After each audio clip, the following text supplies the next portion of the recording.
everybody, my name is Elizabeth. I'm a volunteer with Let's Talk Science at the University of Ottawa. I'm also actually a student right now who's currently studying the sciences of nature so that when I finish school I get to better help protect all of the lovely plants and animals that are unfortunately at risk of going extinct.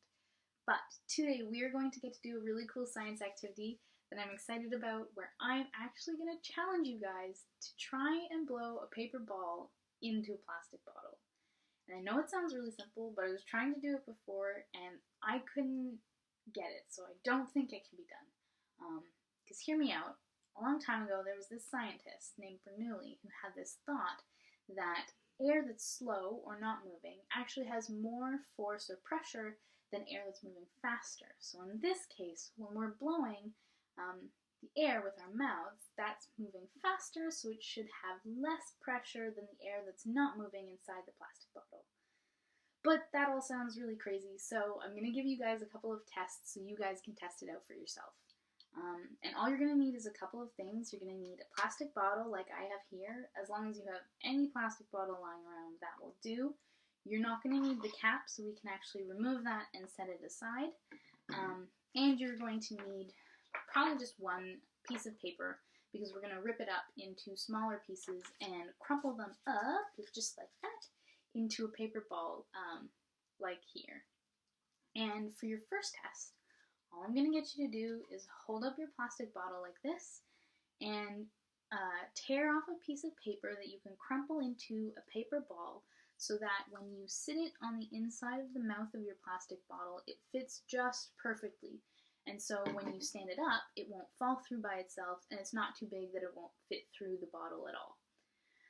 And then you can go ahead and try to, without using your hands, blow on the paper ball and try to push it into the plastic bottle.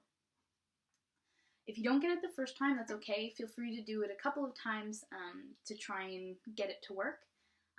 But again, if you're still having trouble after that, that's okay. With this test, we can also kind of see that this paper ball is actually covering the mouth of the bottle quite a bit. So that's alright. We'll try a second thing, where we're going to do the exact same thing. We'll remove this paper ball, and this time we're going to rip a smaller piece of paper so that we have a smaller paper ball, just like this one. And so that when we hold our plastic bottle, we sit it on the edge, so that there's more room for us to blow on it. And this time, make sure that you're holding your plastic bottle sideways, because you don't want to flip it up and have the paper ball fall in by itself. But you guys can go ahead and try that too. And if you do manage to, that's awesome, that's excellent. There's a couple of other experiments that we can also try if you'd like. If you have different materials lying around at home, you can use paper towel, or you can use aluminum foil to crumple up different sizes of little crumpled up balls as well to try and blow into the plastic bottle. And then you guys can have fun experimenting for yourselves which materials you think is easier or harder to blow into the plastic bottle.